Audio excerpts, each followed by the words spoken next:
All right, let's go over strings, and specifically how to declare strings. And this is strings in Swift. How to declare them, how to concatenate them, how to use string interpolation. And this is going to be the first of two. And the second video, we're going to talk about functions. So how to use the strings that we've created as a part of a function. So let's see. To make things kind of flow here and to make things kind of easy, let's talk about lyrics. So we're going to do some lyrics here. These are lyrics from a band called, let's see. Oh, let's do Billy Joel lyrics. Lyrics from Billy Joel. And I like the song Pressure. I typically favor industrial music, so maybe look up some Front 242, but today I thought I'd do Billy Joel just because, you know, why not? And let me pull up the lyrics here just because I can't remember them exactly. Pulling up the trusty Chrome. Hope everyone's day is going well out there.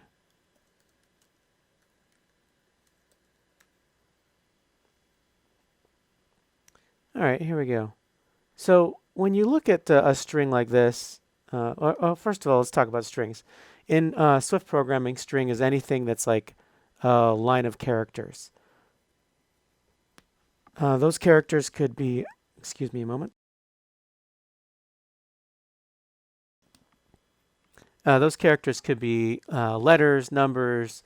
I'll show you here. So, for instance, here's how you declare a string. Let this string equal, and gobbledygook, whatever's in there, right? So this is a string in Swift, and a string is just a collection, or it's a bunch of characters inside of quotation marks.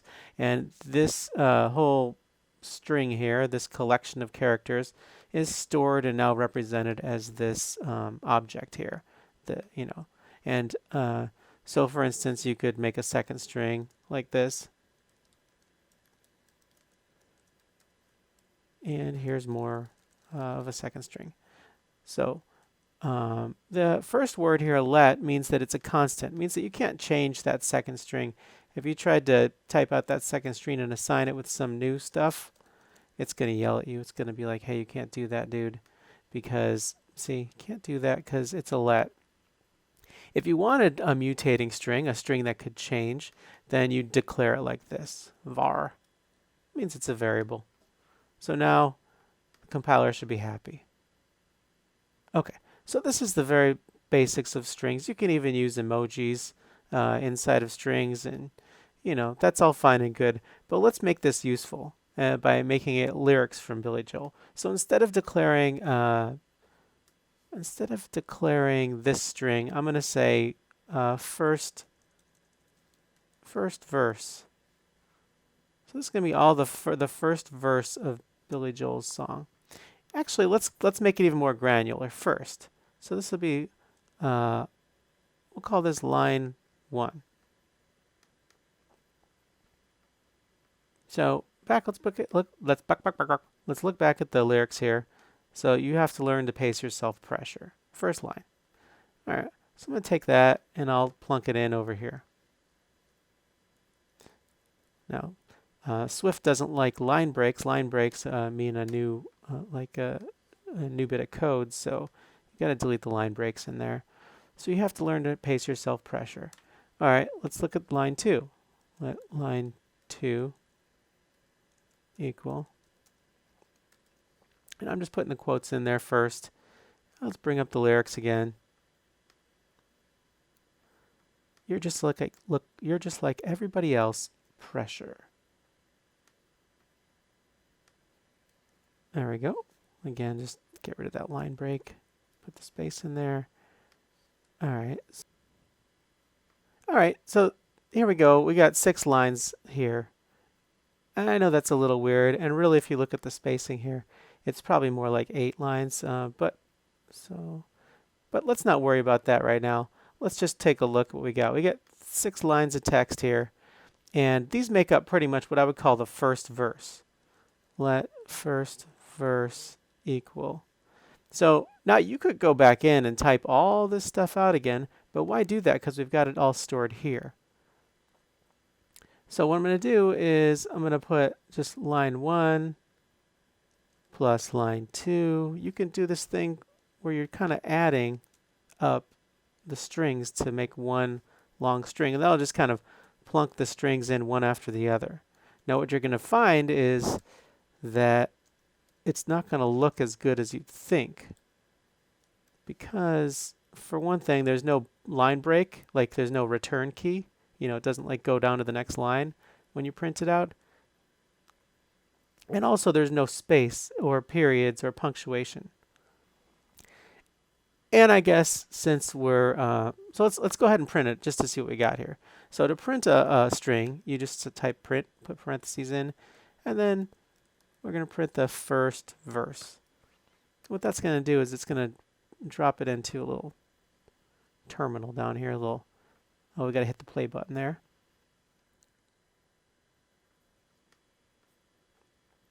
Holy moly, well that took quite a while. I restarted Xcode and then I just got some coffee and hung out. It shouldn't take that long. They're having some issues with it. So anyhow, let's take a look at this. See, it's like one big long string here. But we want to space it out kind of like, you know, like we had something like we have up here, right? So I want to put like, first of all, I want to put little line breaks in after each of these. So to put a line break in a string, you do this slash n, backslash n. I want to put that after each of these lines here, just to make it kind of simple. I could throw some punctuation in there too if I wanted to put a, you know, like a period. You have to learn to pace yourself pressure. It'd be more like an exclamation point the way that he says it. Maybe a comma in there. Comma and pressure. I think I'll put a period in there. I'm being artistic. Sorry, Billy Joel. All right, so I'm going to click play again and then get my cup of coffee and see if it compiles.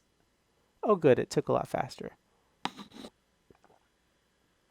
So now you see it's spaced out a little better down here, right, in the printout.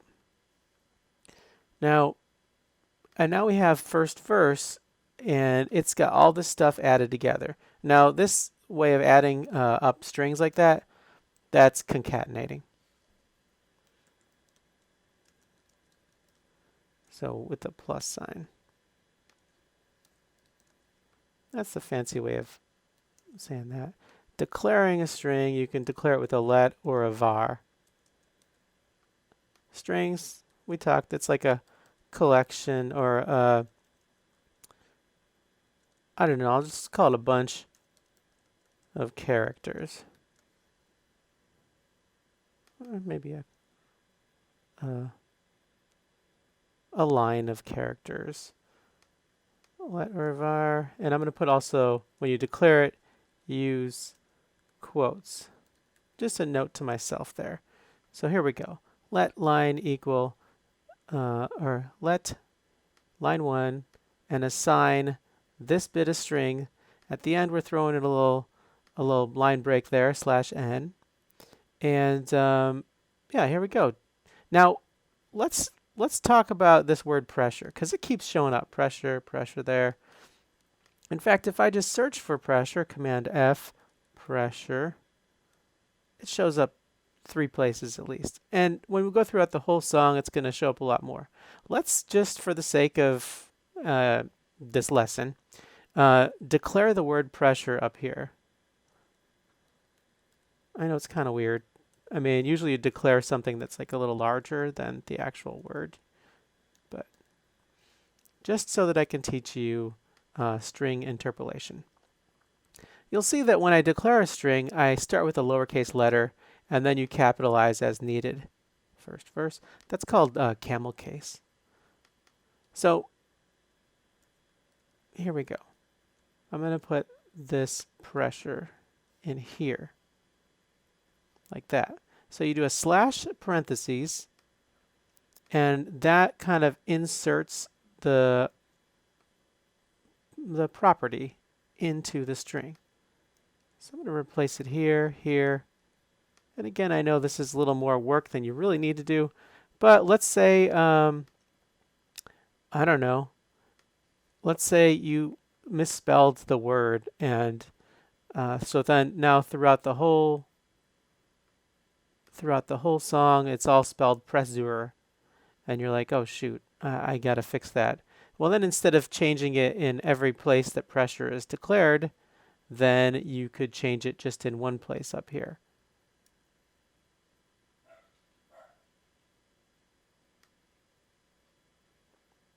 So this way of inserting other strings inside of strings, this is what's called in string interpolation. You're interpolating that string inside of another one. So we're going to say this is like inserting strings into other strings. Actually, you don't need just, you can insert properties.